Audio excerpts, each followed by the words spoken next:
Good morning बच्चों, कैसे हैं आप सभी। मैं आशा है कि आप सभी पूर्ण रूप से स्वस्थ होंगे और जो भी आपको ऑनलाइन के माध्यम से पढ़ाया जा रहा है उसे आप बहुत अच्छे तरीके से पढ़ रहे होंगे और समझ रहे होंगे। तो बच्चों, आज मैं आपकी विषय अध्यापिका स्नेहलता श्रीवास्तव कक्षा 8 के बच्चों को हिंदी रीडर में पाठ 4 गौरी नामक कहानी पढ़ाने जा रहे हूँ, जिसे आप बहुत ध्यानपूर्वक पढ़ेंगे और समझेंगे।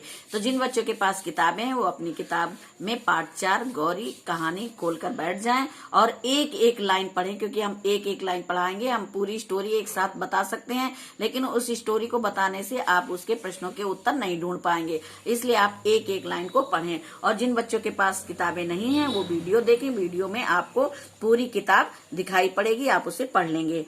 शाम को गोधूली बेला कुली के सिर पर सामान रखवाए जब बाबू राधा कृष्णन अपने घर आए, तब उनके भारी भारी पैरों की चाल और चेहरे के भाव से ही कुंती ने जान लिया कि काम वहां भी नहीं बना। कुली के सिर पर से बिस्तर उतरवाकर बाबू राधा कृष्णन ने उसे कुछ पैसे दिए। कुली सलाम करके चला गया और वे पास पड़ी एक आराम कुर्सी पर बैठ गए, जिसके स्प्रिंग आपस में टकराए, जिससे एक प्रकार की झंझन की आवाज हुई। पास ही बैठे कुत्ते ने कान उठाकर इधर उधर देखा, फिर भौं भौं करके भौंक उठा। उसी समय उनकी पत्नी कुंती ने कमरे में प्रवेश किया। काम की सफलता या असफलता के बारे में कुछ भी न पूछकर कुंती ने नम्र स्वर में कहा, चलो हाथ मुंह धो लो और चाय तैयार है। चाय? राधा कृष्णन चौंक पड़े। चाय के लिए तो मैंने कहा ही नहीं था। नहीं कहा तो क्या हुआ, पी लो चलकर, कुंती ने आग्रह पूर्वक कहा। अच्छा चलो, कहते हुए राधा कृष्णन पत्नी के पीछे पीछे चले गए। गौरी अपराधी की भांति माता पिता दोनों की दृष्टि से बचती हुई पिता के लिए चाय तैयार कर रही थी। उसे ऐसा लग रहा था कि पिता की सारी कठिनाइयों की जड़ वही है, न वो होती न पिता की विवाह की चिंता में इस प्रकार स्थान स्थान घूमना पड़ता। वो मुंह खोलकर किस प्रकार कह दे कि उसके विवाह के लिए इतनी अधिक परेशानी उठाने की आवश्यकता नहीं। माता पिता चाहे जिसके साथ उसकी शादी कर दें वो सुखी रहेगी, ना करे तो भी सुखी रहेगी।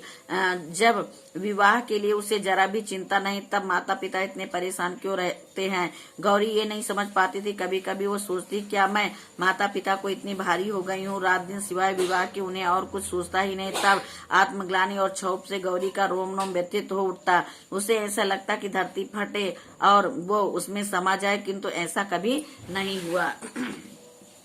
गौरी जो पूनों की चांद की तरह भर जानती थी, घटने का जिसके पास कोई साधन न था, बाबू राधा कृष्णन के लिए चिंता की सामग्री हो गई थी। गौरी उनकी एकमात्र संतान थी। उसका विवाह वे योग्य वर के साथ करना चाहते थे, यही सबसे बड़ी कठिनाई थी। योग्य पात्र का मूल्य चुकाने लायक उनके पास यथेष्ट यह संपत्ति न थी। यही कारण था कि गौरी का विवाह वह 19वां साल चल रहा था, फिर भी वे कन्या के हाथ पीले न कर सके थे। छुटपन से ही उसका पालन पोषण बड़े लाड प्यार से हुआ था। प्रायः उसकी उचित अनुचित सभी हट पूरी हुआ करती थी। इसी कारण गौरी का स्वभाव निर्भीक, दृढ़ निश्चयी और हठीला था। वो एक बार जिस बात को सोच समझकर कह दे, फिर वह उस बात से उसे कोई हटा न सकता था। पिता की परेशानियों को देखते हुए अनेक बार उसके जी में आया कि वो पिता से साफ साफ पूछे कि आखिर वे उसके विवाह के लिए इतने चिंतित क्यों हैं। वो स्वयं भी विवाह को इतना आवश्यक नहीं समझती थी, परंतु यदि पिता विवाह को इतना अधिक महत्व देते हैं तो फिर एक पात्र और कुपात्र क्या, विवाह करना है कर दें, किसी के साथ भी कर दें, वो हर हालत में सुखी और संतुष्ट रहेगी। उनकी ये परेशानी, इतना चिंता अब उससे सही नहीं जाती, किंतु संकोच और लज्जा जुबान पर ताला सा डाल देते। 1000 बार निश्चय करके भी वो पिता से ये बात न कह सके। पिता को आते देख गौरी चुपके से दूसरे कमरे में चली गई। राधा कृष्णन बाबू ने जैसे बेमन से हाथ मुंह धोया और पास ही रखी हुई एक कुर्सी पर बैठ गए। वहीं एक मेज पर कुंती ने चाय और कुछ नमकीन पूरियां पद के सामने रख दी। पूरियों की तरफ राधा कृष्णन ने देखा भी नहीं, चाय का प्याला उठाकर पीने लगे। ऐसी कन्या को जन्म देकर जिसके लिए बर ही न मिलता हो। कुंती ने डरते डरते पूछा, जहाँ गए थे क्या वहाँ भी कुछ ठीक नहीं हुआ? ठीक होने को वहाँ धरा ही क्या है? चाय का घूंट गले से नीचे उतारते हुए बाबू राधा कृष्ण ने कहा, सब हम ही लोगों पर है। विवाह करना चाहे तो सब ठीक है, न करना चाहे तो कुछ भी ठीक नहीं है। कुंती ने उत्सुकता से पूछा, फिर क्या बात? लड़के को देखा? हाँ देखा, अच्छी तरह देखा, कहकर राधा कृष्णन फिर चाय पीने लगे। कुंती की समझ में ये पहली न आई। जरा समझाकर कहो, तुम्हारी बात तो समझ में ही नहीं आती। राधा कृष्णन समझाकर कहता हूँ, सुनो, वो लड़का नहीं है, आदमी है। तुम्हारी गौरी के साथ मामूली चपरासी की तरह दिखेगा। बोलो, करोगी ब्याह? कुंती, विवाह की बात तो पीछे होगी, क्या रूप रंग बहुत खराब है, फोटो में तो वैसा नहीं जान पड़ता।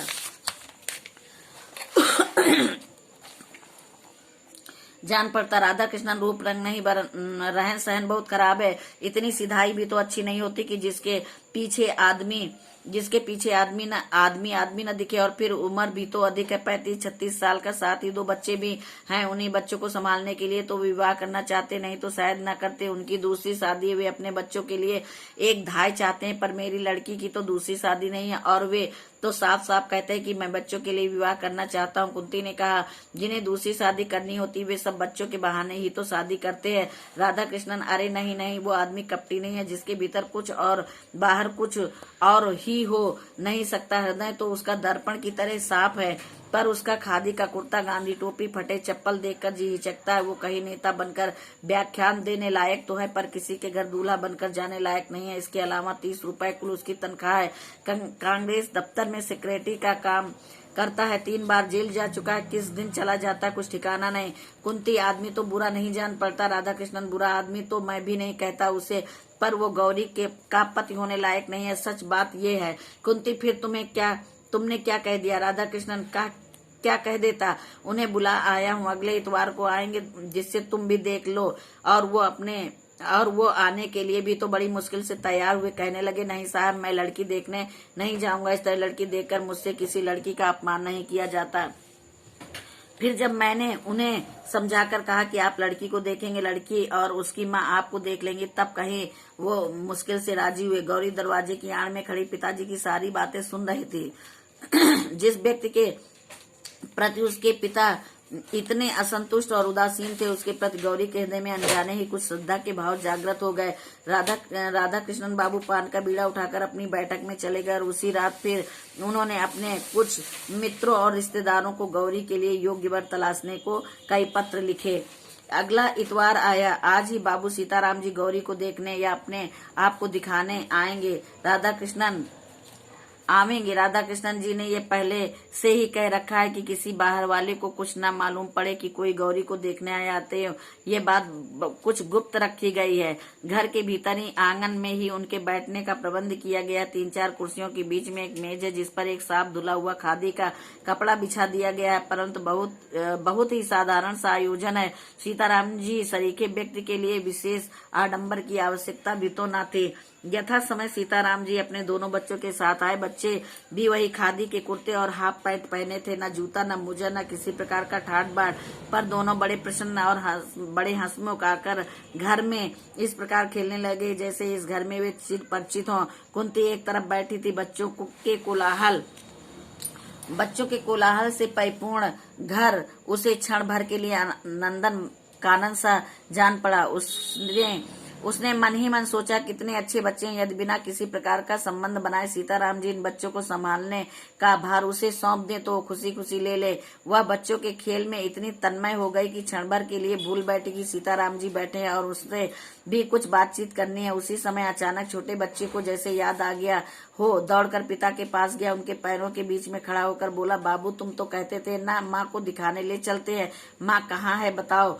बाबू ने किंचित हंसकर कहा, ये माँ जी बैठी, इनसे कहो ये ही तुम्हें दिखाएंगी। बालक ने मचलकर कहा, हूँ तुम दिखाओ। और इसी समय एक बड़ी सी सफेद बिल्ली आंगन से होती हुई भीतर को भाग गई। बच्चे बिल्ली के पीछे सब कुछ भूलकर दौड़ते हुए अंदर पहुंच गए। गौरी पिछले बरामदे में चुपचाप खड़ी थी। वो न जाने किस ख्याल में थी। तभी छोटे बच्चे ने उसका आंचल पकड़कर खींचते हुए पूछा, क्या तुम हमारी माँ हो? गौरी ने देखा, हष्टपुष्ट सुंदर सा बालक, कितना भोला, कितना निश्चल। उसने बालक को गोद में उठाकर कहा, हाँ। बच्चे ने फिर से उसी स्वर में कहा, हमारे घर चलोगी ना? बाबू तो तुम्हें लेने आए हैं और हम भी आए हैं। अब तो गौरी उनकी बातों का उत्तर न दे सकी। पूछा, मिठाई खाओगी? हाँ खाएंगे। दोनों ने एक ही साथ एक स्वर में उत्तर दिया। कुछ क्षण बाद कुंती ने अंदर देखा तो एक छोटा बच्चा गौरी की गोद में और बड़ा उसी के पास मिठाई खा रहा था।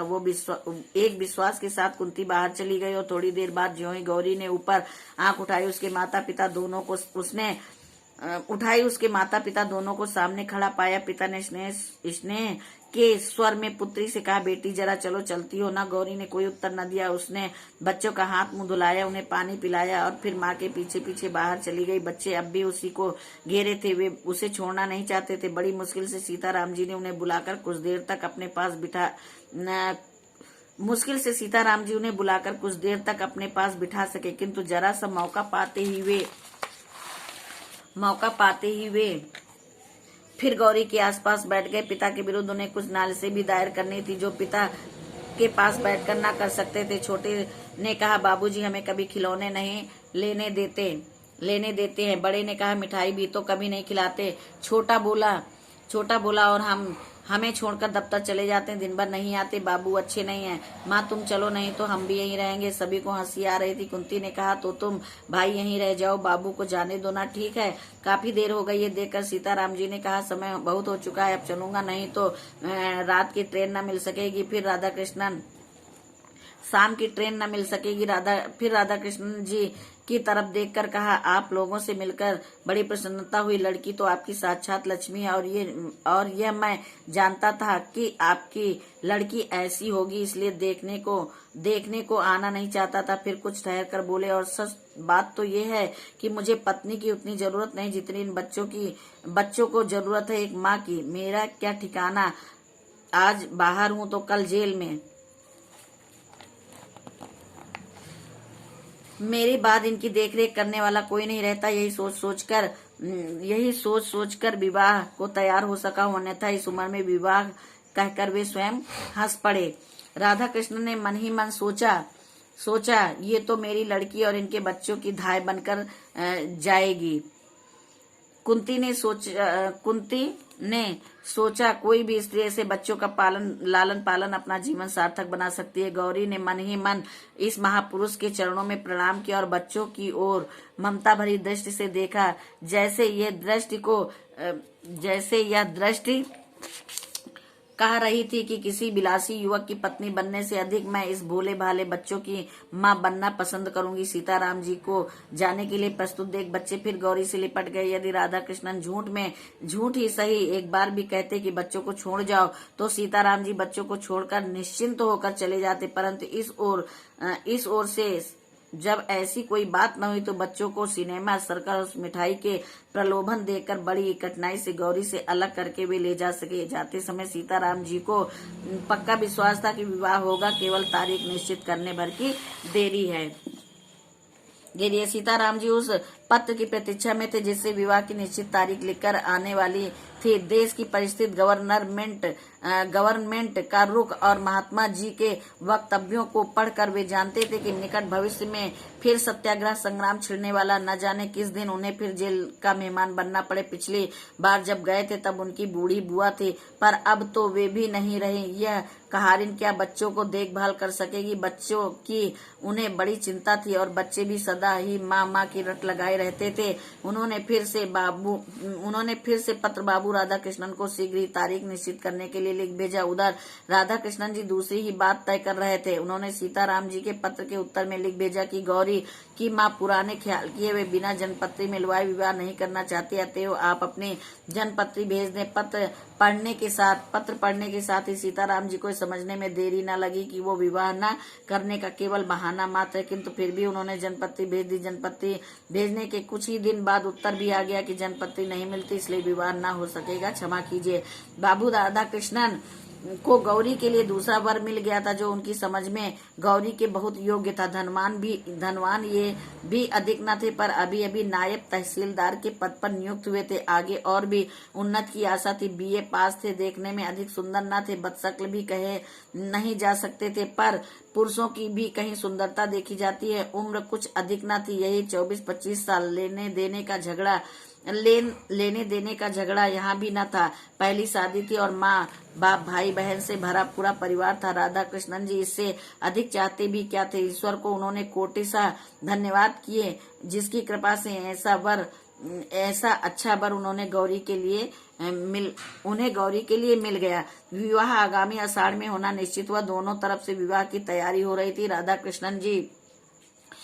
कृष्णन जी की यही तो एक लड़की थी। वे बड़ी तन्मयता के साथ गहने कपड़े का चुनाव करते थे। सोचते थे देर में शादी हुई तो क्या हुआ, वर तो वर भी तो कितना अच्छा ढूंढ निकाला है। कुंती भी खुश थी, उनकी आंखों में वह दृश्य झूलने लगता कि उसका दामाद छोटा साहब हो गया है। बेटी दामाद छोटे छोटे बच्चों के साथ उनसे मिलने आए हैं, किंतु बच्चों की बात सोचते ही उसे सीताराम जी के दोनों बच्चे तुरंत याद आ जाते और याद आ जाती उनकी बातें। बच्चों की देख रेख करने वाला कोई नहीं है। फिर वो सोचती, दुनिया में और भी तो लड़कियां हैं, कर ले शादी, क्या मेरी गौरी ही है। इस प्रकार पति पत्नी प्रसन्न थे, पर गौरी से कौन पूछता कि उसके हृदय में कैसी हलचल मची रहती है।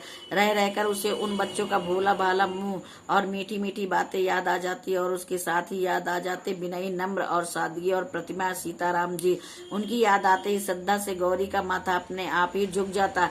देशभक्त त्यागी वीरों के लिए उसके हृदय में बड़ा सम्मान था। सीताराम जी ने भी तो देश के लिए अपने जीवन का उत्सर्ग कर दिया है, नहीं तो बीए पास करने के बाद क्या प्रयत्न करने पर उन्हें भी नायब तहसीलदारी मिल जाती। मिलती क्यों नहीं, पर सीताराम जी सरकार की गुलामी पसंद करते तब ना। दूसरी ओर थे उनके होने वाले वर नायब तहसीलदार साहब, जिन्हें अपने आराम अपने ऐश के लिए ब्रिटिश गवर्नमेंट के जरा से इंगित मात्र पर निरीह देशवासियों के गले पर छुरी फेरने में जरा भी संकोच या हिचक नहीं। तो बच्चों, आज हमने आपको पाठ पढ़ाया गौरी नामक पाठ आपने पढ़ा, जो कहानी के रूप में प्रस्तुत की गई है। तो इसमें पाठ जो है पूरा नहीं हुआ है, आधा भाग हम आज यहीं तक पढ़ाते हैं आपको, आधा भाग हम आपको दूसरे टर्म पढ़ाएंगे। तो बच्चों, आज ये पाठ आधा यहीं पे समाप्त होता है। धन्यवाद।